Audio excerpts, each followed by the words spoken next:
at the top cheers for Superstars. I think Breakfang is new, if my memory serves me. I haven't seen Breakfang before, so I'm willing to say he's a new guy on campus, but he's sitting at the top of the throne. Big fan for Superstars. Superstars probably making a lot of fans with their recent success, getting upsets over Tempo Storm and then being able to reverse sweep Space Station. Let's take a look next at Gale Force eSports. Whereas Breakfang might have been a new name to us, Gladman is anything but that. Now, you know, nobody on the side of Gale Force eSports. This seems to be pretty locked in for the top 5 out of them. I don't honestly keep track, but it does seem like it's always the same exact sequence there. But thank you very much for your guys' support and for the cheers. The teams, I guarantee, appreciate it, and I know that we do. That we do. Gale Force eSports and Superstars appreciate it. Gale Force eSports now probably is choosing our next Battleground, given that Superstars has the choice of first pick or Battleground choice. They choose first pick. Gale Force picks Infernal Shrines. Not a great place for Superstars. Not a great place for Superstars, and it wasn't necessarily prepped that this map, whatever it was going to be a great place for Superstars, so it is very crucial that they try and mix something up in the draft here if they are going to be able to turn around this series. But who knows? Gale Force, again, the consistency, maybe the coin toss is just not there, or maybe they'll be overconfident with the draft, knowing that maybe Superstar struggles on a map like Inferno. Yeah, that's true. Map scores aren't everything, but looking at Gale Force, it is a good place for them, and it's probably why they picked it. Draft 4. Kel'Thuzad Kerrigan. I need one of the two, or Gilly. It won't be the same, you know? Equinox isn't on Gale Force anymore. What are you talking about? But somebody can play it, right?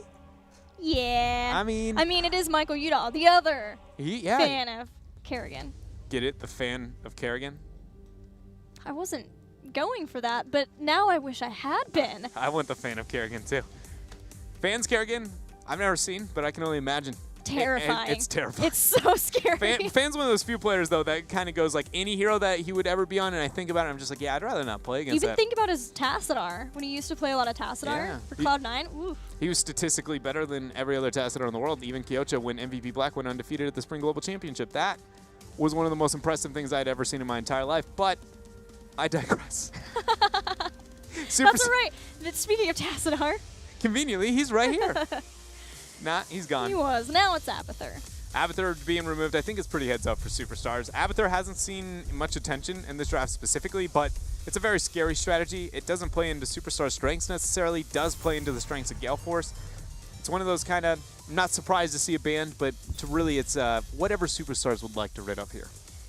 Well, what does Gale Force want to rid of from Superstars? It is another possible Medivh battleground, although Gale Force showed that they can play versus the Medivh and play it well. That was Diablo Medivh Malfurion. It's about as scary as it can get.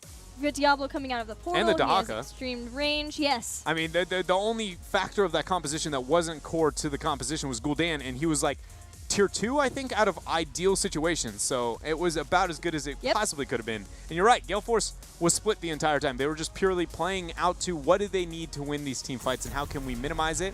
But they're still going to ban out the Medivh. This is interesting. The Medivh ban priorities, 2 games in a row, have been very interesting. Superstars in 1 game. Yeah. And then the other one after the not being able to play it successfully, still Gale Force is then the one willing to ban. I almost think that it's a difference of the turn-in points for Tomb versus how the shrines are set up. Yeah. Especially you think about the top shrine, and you're almost guaranteed that you're going to group up at some point from that location. So they're going to go ahead and ban Medivh here. We've got a Tassadar first pick for Superstars, and a fairly immediate Vala deny to go along with the TAS, and King Caffeine gets ETC.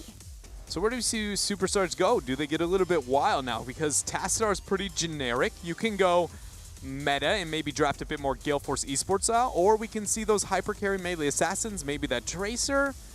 Do we get another Sonya? It's a map where Sonya can maybe stand out. She synergizes with that pretty well. Maybe let's go real cookie cutter, but we're going to rewind that dial even farther. Jaina, Tassadar, Sonya, with Tassadar, like Jaina, Sonya, Tassadar was one of the deadliest 3 heroes. And Jaina slows everything, weakens them. Sonya she's going to kill it all, and as long as Tassadar keeps you alive, you are fine and dandy. And it was so hard to burst through all of those little skeletal defenders around the shrine. But we go with Arthas Greymane.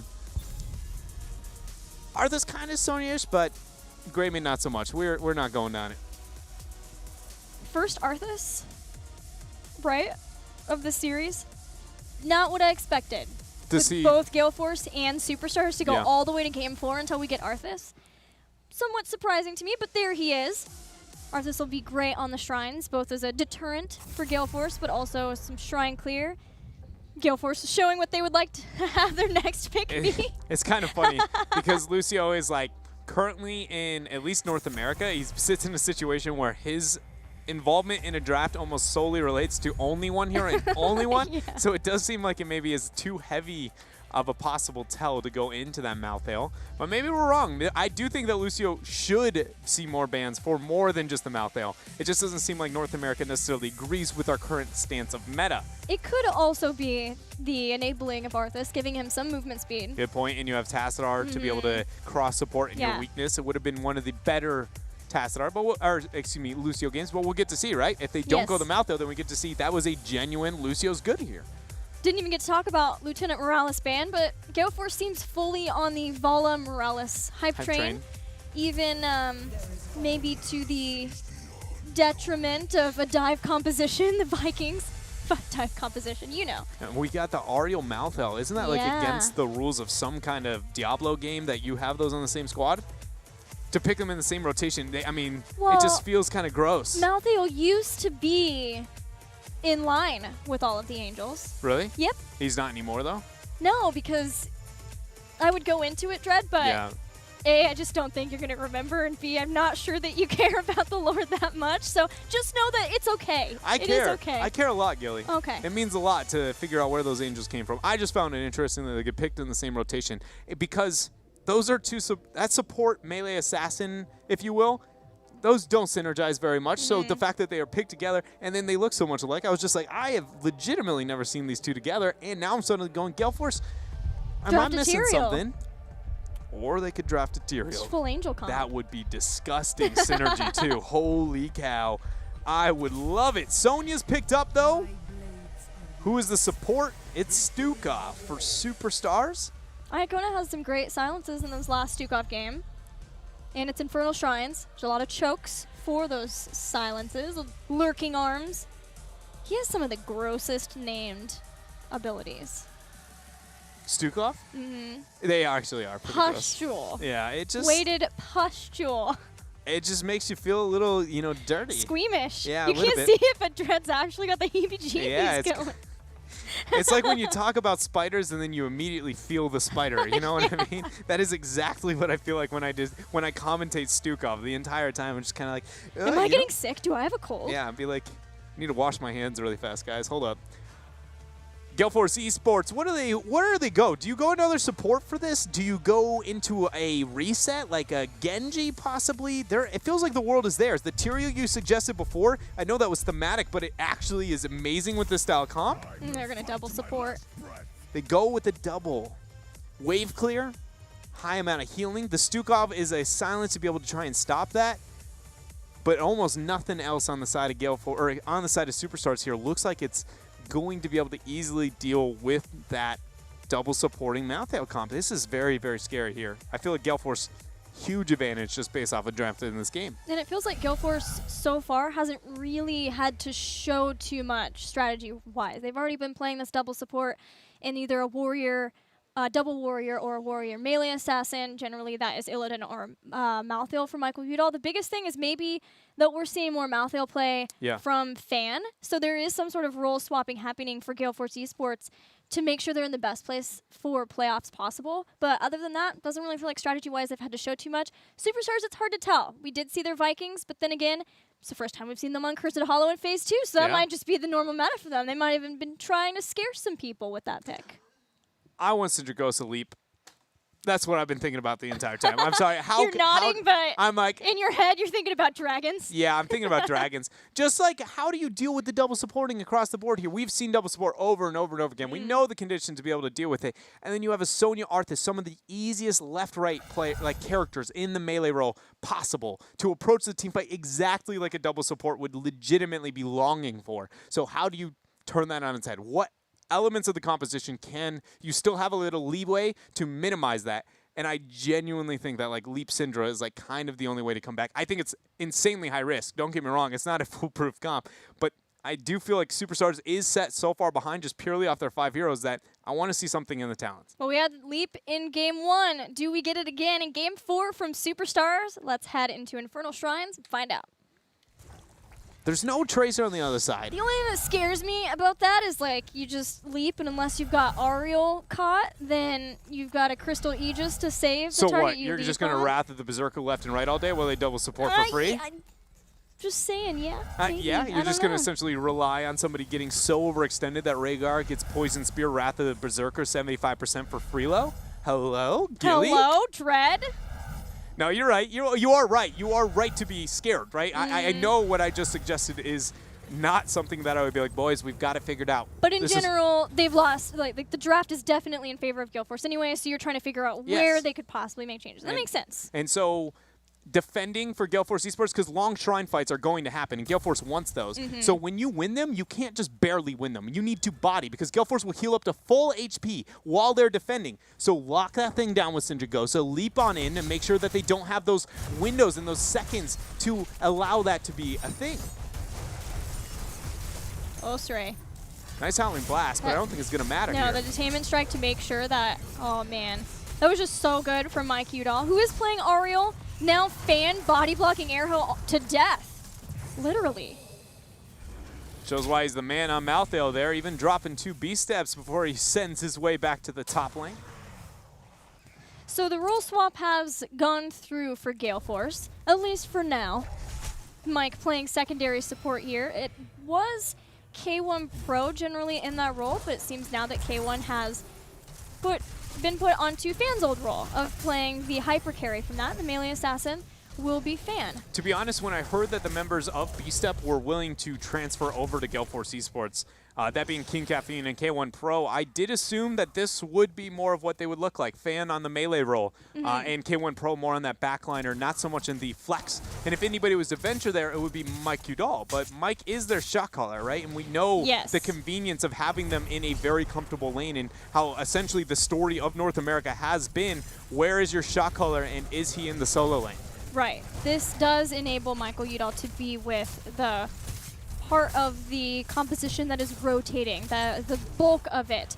Malthael, unfortunately, gets killed as the first kill for Superstars, finding Malthael, catching them back up. Yeah, after they lost those 2 kills, they were already somewhat behind in experience and did not want to be there as they got ready for the next shrine. Now they could send Sonya up to the top to start that shrine, and Gale Force eSports have just been doing damage to the bottom lane, which will be great for future Punishers, but does give an opportunity for Superstars to start the comeback. But it's going to have an awkward moment where Superstars has to answer the question of what do they do with this Punisher? Do you try and split push elsewhere? Do you try and stall it out? Because Gale Force is winning this laning situation, and they will continue to do so. But an early Punisher doesn't gain you that much. So how many resources do you commit to pushing with this to make up for the lack of pressure that you have in the early game up front? Catching Cap would be a nice start, but Howling Blast not able to land there. How much do you commit to this push if you get this Immortal? Because now Gale Force is here, everything is up under the top lane with this double support, and they're going to out-sustain you. Can you get the picks necessary? Stray starting on Fan. Silence follow-up as Fan moves back with the double support doing what it does. Heals Fan back up A-OK. Now Greymane's been bursted down. Detainment Strike catches. Stray will fall 2. Superstars lose 2 as Gale Force casually, even being behind in the Skeletal Defenders, takes out 2 towers in the bottom, works their way up to the top, gets 2 kills, and can start getting this first Punisher. Yeah, this is getting real good for Gale Force and dark for Superstars. I am very, very scared. The fact that that fight, I talked about the out-sustain, but that was purely Superstars just being out of position. They were easily able to be blown up here by the double support composition, just purely from the coordination Gale Force displayed there in the top lane, making this compositional maybe flaw even that much more detrimental to the success of Superstars. Gale Force keeping a 4-man in the top with just Malthael as the person trying to soak in another lane. He'll take mid and then start his way down to the bottom. Seems that Gale Force want to keep all of the core of the composition, the double support with K1 Pro and King Caffeine to either get set up stuns or to peel for the rest. He'll keep those 4 together and then have Malthael as someone who can go back and forth between the lanes as much as he can and just keep up with the soak while the rest of Gale Force get things done. Take out the structures. Yeah, they've already achieved the front wall on bottom. Now with that Punisher, front wall up on top. The only one that remains is going to be mid. Sonya did her best to pressure that out. She's now going to be on heavy retreat.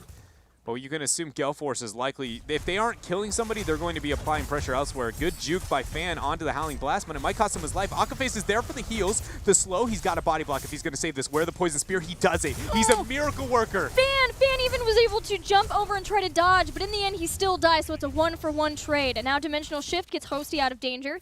Gale Force will lose Malthael, but that was some impressive Malthael play. It was impressive across the board, even for Akaface. He was still doing exactly, like this is the third time we've seen supports just flexing, body blocking, flasks thrown out, max range. She's a dead Vala. I could hear that health bar deplete. Boom. Is that what health bar depletion sounds? It is. How do you not look at that and immediately hear that in your head? To be honest, I don't quite know. And now that I've heard it, it feels rather distracting. You know, how can you commentate Sray going down the whole time you just hear No. Only when you see it go down like that. Oh, that fast. Okay, that makes sense. With the exact same speed and haste. Oh, right. Totally. Seems legit. It's like a trombone. The going back up was ancestral. I've got it all figured out in my head. Don't worry What's about Divine it. Shield, Protected Armor? There's so many questions I have for you. To be continued. Audios of the storm. Gale Force eSports. What are they doing? What do they make happen in here? They're clearing up the camp. Fan is going to get himself a shot, but so will Sray. Both are evenly timed. An advantage is given to neither team, considering both do not have the globals. If anything, maybe Gale Force for taking out that front wall before, and that really time is in their favor because they have this experience advantage. But beyond that, not too much of a step ahead. But Superstars have a double camp, and there's only the one for Gale Force. It's the one in the top. They've got Sonya and Taz still up in the top, but Gale Force moved way faster to the Shrine. So in this case, Superstars just going to try to do what they can in the top lane. They know that they didn't have resources in the right area. They also aren't close enough to 10 to feel comfortable, so instead they're just going to siege as best they can with the Shaman camp in the top lane. We'll see how much they're able to get done with this. Already with that Stukov lurking arm on the ground, it's pretty hard to be able to siege into that. Heroic choices, it's Wrath of the Berserker. What do we see from Arthas, though? It's going to be Army of the Dead, so nothing crazy here. Archon, the choice for Tassadar. And the siege up on top is unrelenting. Gale Force is still out of 10 and almost out of Fan. Howling Blast just barely out of range. Man, I got so excited because Fan was really low in health and Greymane took go for the throat, but then I looked at the mini-map. Greymane's all the way in the bottom lane, just hanging out, trying to defend versus that Punisher. Gale Force takes down the first fort of the game with that Punisher, but in the top lane, Superstars are still sieging, and importantly, Yoda does not fall victim to the detainment strike of Mike Udall. Yeah, if that Rain of Vengeance or the detainment strike hit, that would have been one dead Greymane. The damage was done up on top, but the victor, when it's all said and done, seems to be Gale Force eSports. I don't know, it's a bit hard to say because the fact that Superstars got structures when they were losing the early game and they're ahead, I'm probably actually just wrong. Superstars probably won more out of that situation than that of Gale Force eSports, even though the Punisher went into their favor. Well, now with heroic abilities, Superstars has to keep in mind the mosh. King Caffeine has landed some insane mosh pits this year in HGC, and behind that is Tormented Souls. They have Rain of Vengeance to keep people locked down, and with the double support, King Caffeine can feel even stronger. That's why we're seeing Flailing Swipe, pushing away King Caffeine, letting Yoda escape. Yeah, he immediately used that even before throwing out the heals, knowing that that was the only way they were going to keep themselves alive, but that's 70 seconds. You can't casually throw out the Flailing Swipe to stop a potential power slide mosh pit here. There's got to be other deterrents for the members of Superstars, and I don't think waiting on a Sonya Spear is necessarily something you can do. That spot was really scary. That silence was great from Iacona, though, but still King Caffeine gets 3 members in the mosh pit. It's up to Airho and Hosty to stop the rest of Gale Force. They hold their own for now. Sray spinning to win on the back line. Ancestral connects. Akaface in a bad spot. Power slide used for King Caffeine, but Fan is in the 2v1. He gets silenced. He teleports over. He will end up going down, and Gale Force is on full retreat. Go for the throw. Goes no reset, but they get the kill. They do get the kill. There is 2 kills as Yoda continuing to throw out everything that he possibly can. Sray with a spear claims the life of Rhaegar. 3 kills from Superstars, even when King Caffeine gets 3 people, including Iacona, in the mosh pit. The zoning from Hosty with the Archon and from Stray was epic from Superstars, or it was Airho with the Arthas to stop Gale Force from all being able to capitalize on that mosh pit. Gilly, I'm a bit struggling here with the new role swap that we see for Gale Force kind of unfolding here, and seeing Fan move over to the mouth, though. That's about the second time he's kind of been off in an island. And his Tormented Souls, his skirmishing has been absolutely outstanding, but I feel like maybe because of how successful and impressive he's kind of been there, maybe it's too much of a focus and not changing the mentality post-10 to just be the Tormented Soul for your team. It just doesn't feel like I'm seeing the synergy between here's the initiation and here's Fan on the Tormented Souls like I always expect out of a player like Fan. Yeah, I definitely agree. But it's better that it's this week instead of next. You're right. Start with the over-aggression, then dial it back and figure out the happy medium, the good middle ground, the baby bear of aggression for that melee assassin, because that's a tough role. Absolutely. I'd honestly say probably one of the hardest in the entire game. That is to each their own. You know, a lot of people would like to say, no, my role, in fact, is the hardest. But the biggest thing is more just, I noted it mainly because I just never really say that about Fan. Yep. And it's been twice in a row now that it seems to be a trend. He's going to go ahead and initiate here onto Urho. Nice lurking arm, deters the member of Gale Force. They walk over it and they walk out real quick. I am loving Iacona Stukov play. It has been so fun this series, really good. And that goes back to the, hold on, that's just everything. Popped on Sonya. Finally does go down. She had to go down. Is that too much? That has to be too much, though. That's a lot being used. That was 3 heroics? Hosty and friends are still alive. Nice Howling Blast deters the movement of King Caffeine. Dimensional Shift dropped. Hosty needs the heals. Iacona is going to be there. No passive used yet. Yeah, it's only 11 minutes into the game. It's a fairly low respawn timer. Sonya will pop back up in 12 seconds and have Wrath the Berserker.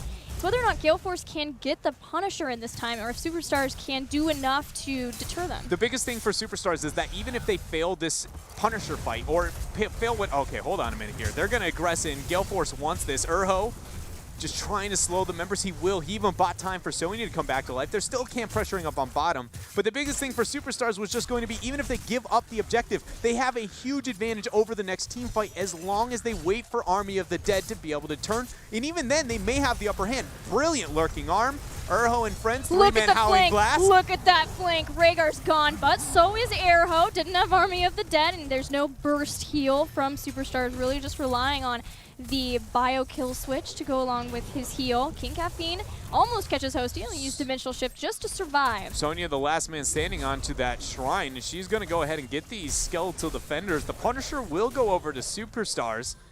The one MVP of this fight, though, has got to be that bottom camp, as he has done more than any Khazar camp ever has. Keep front wall down, keep turret down.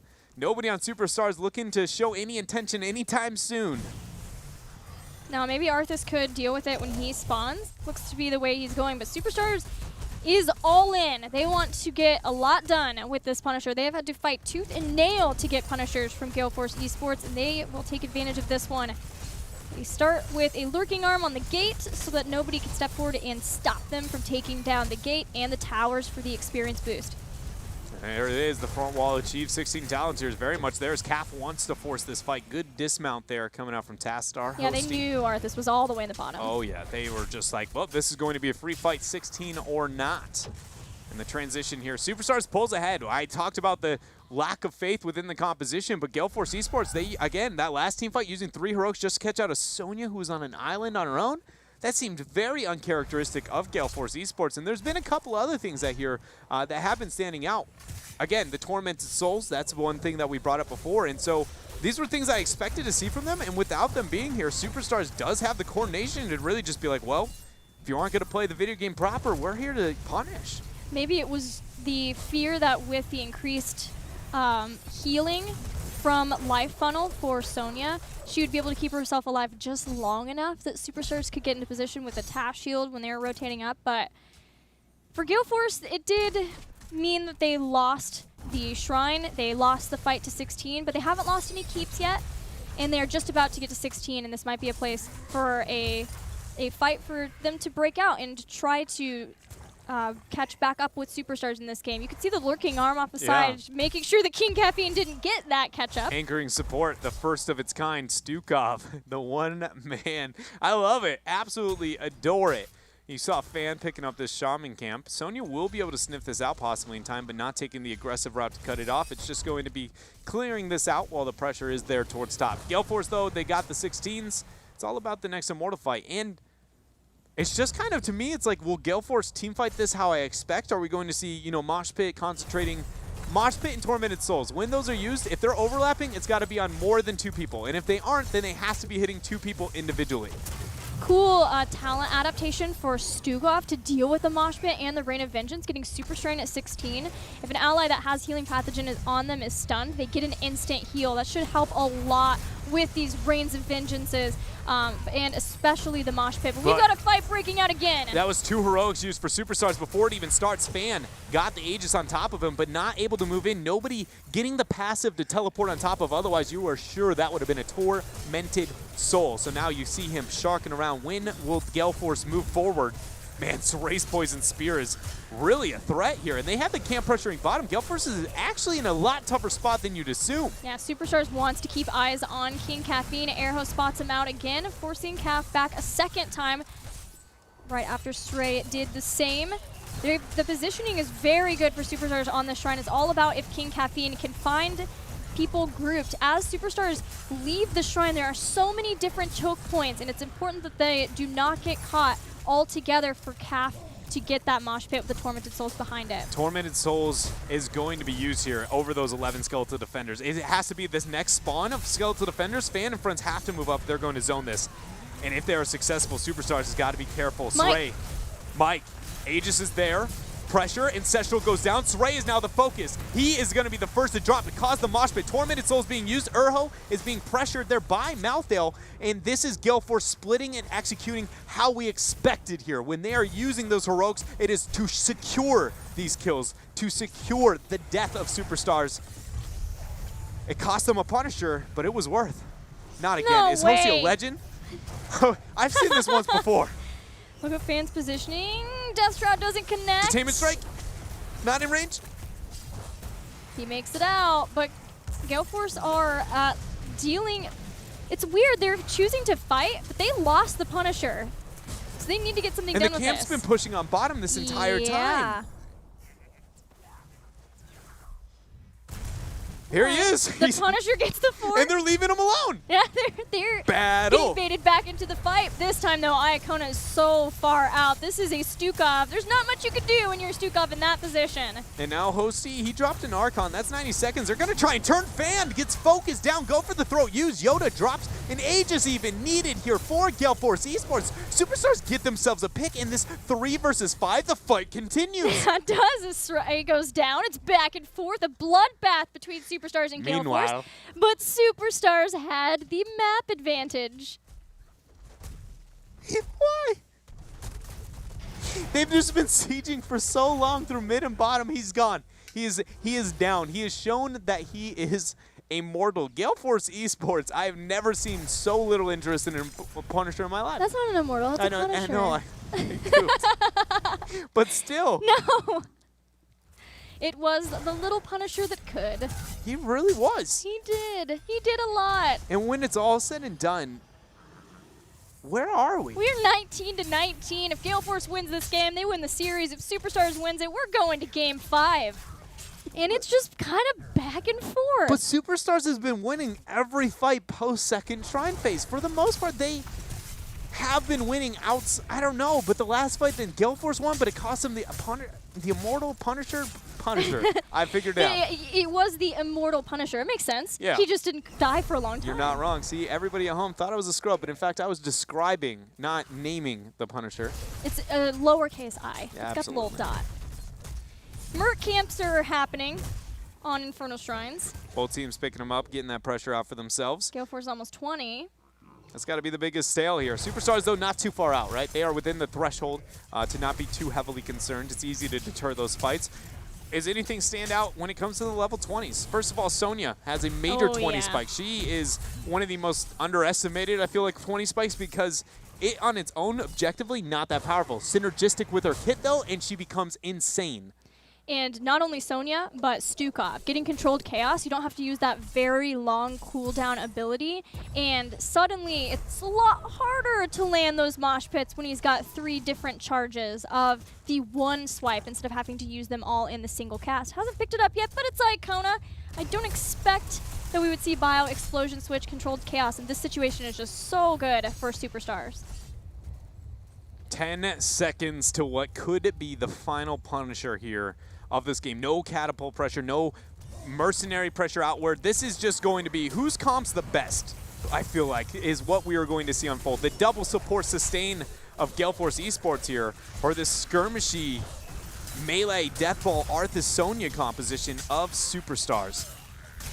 Gale Force gets the first lead onto the skeletal defenders. Urhos trying to flank away. That's a very early Archon, but he has infinite Archon now. They have half the 20s. Twilight Archon is there. As long as Hosty continues his auto attacks, he can increase the duration. King Caffeine forces Dimensional Shift to be used. Army of the Dead and Wrath of the Berserker means it is go time for these teams. Tormented Souls for Fan doesn't accomplish a whole lot. Does put Reaper's Mark on a lot of people, but Stray and that survivability is just too much. Urho is zoning up like 4 people on his own. There goes the knockback from Iacona. Power slide through, another knockback. Howling Blast is there. Every heroic has been used except for the Ancestral Healing and go for the throat here. Can Akaphase use this to turn this fight? They're going to try Dimensional Shift, catches Hosty, but it's Stukov who is in trouble. That power he falls slide. Down. Power slide catches 2 more. Tacitar's gone, so is Arthas. A triple for Gale Force. A triple for Gale Force. It costs them the Punisher here, as now it is going to be a 5-0.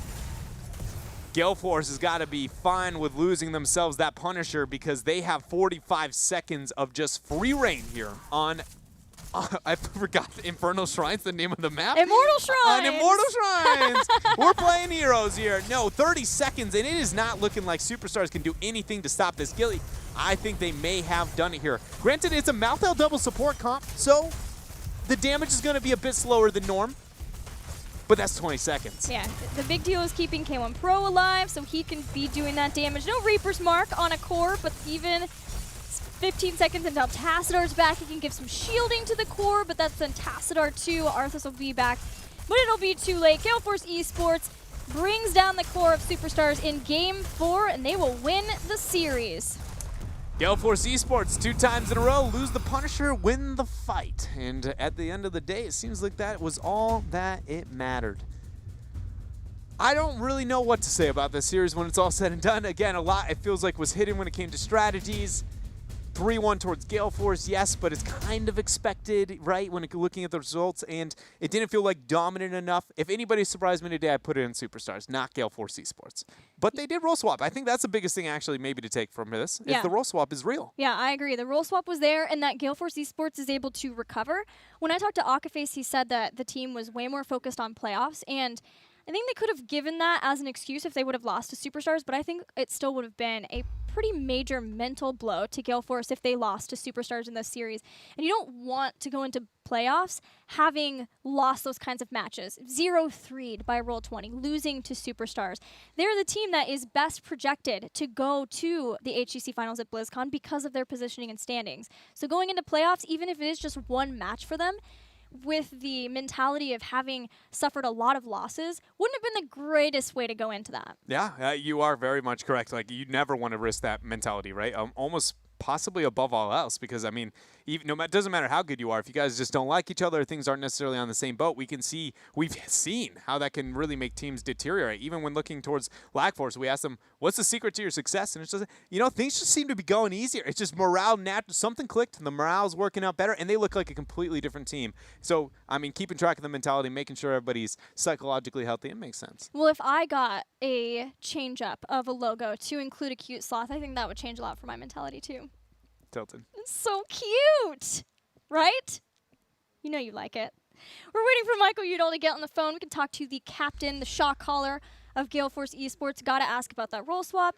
I am very excited to hear how they feel going into playoffs because, again, they are the most likely team based on standings to join both Roll20 and Team Freedom at the HGC finals at BlizzCon. Yeah, it's going to be weird here for Gale Force eSports. I feel like this interview, actually, there's a lot, to kind of take away from it because we haven't gotten to speak to them necessarily on a public forum, right? Because they haven't really been winning the games too much. And then it's kind of just they've been setting forth towards the playoffs. We know that everybody's aiming towards. So it's just kind of like, where do you feel now? Because it's very apparent that the last performance we got at Gale Force eSports, it wasn't necessarily them at their best. Hey, well, we are here with Michael Udall. We can ask him some questions about Gale Force and about playoffs.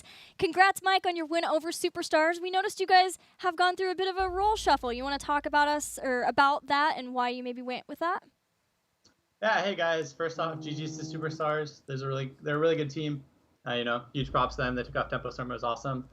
So our role shuffle. So we were kind of slumping. We had like a rough couple weeks, especially we lost to Samsung Freedom in the Roll20. I think those were like our only 3 matches. We lost all 3 of them.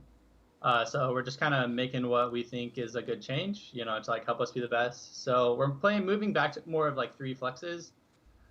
So like Fan will be playing a lot more of the melees, and then I'm going to be playing a lot more of the second support because I really enjoy second support. I don't know, I love playing support. And then we also are swapping up the shot calling.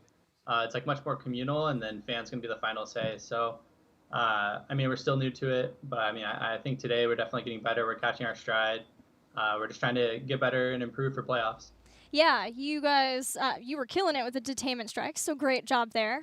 Do you feel like you have enough time before playoffs to solidify this and be in a good position for that important match? Yeah, I definitely think we do. I definitely feel like we're playing better now than we were last week. So the role change already is improving. That being said, like there still is that we need to get more comfortable on the heroes. And that's something is like I used to play a lot of the second support, so it's not that much of a role change. Like Fan used to play melee. K1's always played like that range carry. So it's more of like we all used to play these heroes. It's just like getting unrusty. Great. Glad to hear it, Dread. I honestly don't have much other than I just want to say, first of all, will you say to Akaface that he played out of his mind today, because I was very, very impressed. And then also, with that kind of role swap and things like, I just wanted to commend you because it feels like in such a risky position for a team that was projected to do as well as they are, to be willing to kind of take that step back maybe and just be like, if that's what's best for the team and to move forward. And so I just wanted to commend you for that, having that kind of thought process and being willing to just essentially put the team before you. Yeah, anything to win. That's what we all say.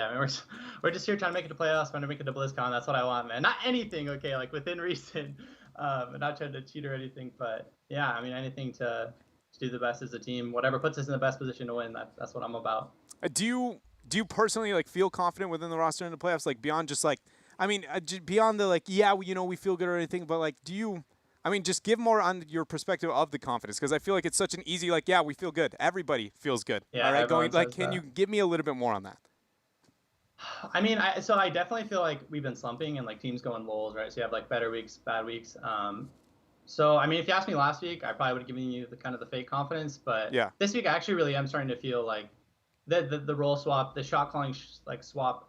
And I think it's like a mentality swap, if that makes sense. Like I definitely feel like CAF and K1 had always been like group shot calling, so that's what they were kind of used to. And then they came in like, okay, Michael's the shot caller, and it turned into more of like, okay, so we're supposed to like listen to a shot caller, like wait for him to like give us advice type thing. And they're very like loose players. Like they're really good when they're loose, and they just kind of do whatever they want. And I feel like they're really getting, it's just like an environment that like helps them shine, which makes me really happy. And like also Fan's like a really good shot caller. So I'm optimistic. Like I definitely feel like we're improving, and that's what it's about. Like we haven't lost a tempo with this roster, so that's one of the big takeaways. So I am pretty confident if we play up against Tempo and or even Equinox's team. Oh, that's awesome to hear, and thank you for giving me a bit more perspective. Yeah. Well, Mike, you kind of touched on it, but as your final question before shoutouts, I'd love to hear who you think you will be playing in that final match of playoffs and how you guys are preparing, or how you're going to be preparing for playoffs through the next week. I think we're going to be playing Tempo Storm or Space Station. That'd be my guess. I'm kind of leaning towards Tempo, but Space Station, they've proven that if they prep well and like show up to a series, they can 3-0 you. So I think Tempo, what we're doing to prep, we watch a lot of their matches, like what kind of style they want. People kind of forget that like we play versus these teams every day, like 2 to 4 hours. So it's like we're very familiar with what they like to do. So it's just more of like devising a strategy, practicing that strategy on how to counter what they like. Well, thank you, Mike, for joining us. Congratulations again, and good luck in playoffs next weekend. The floor is yours for shoutouts. Awesome. Thank you so much, first off, for having me. Shout out to our amazing sponsor, or our amazing organization, Gale Force, all of our sponsors, Ballistics, NVIDIA, MetaThreads, Twitch, and Gunners. Don't forget to use code UDAL for 10% off. You can catch all of us, our whole team, we're a bunch of streamers, fan streams on twitch.tv/SC2FanTV. Mine's Michael Udall and Cass is King Calf. I also make YouTube videos. Check them out. Learn how to play the map.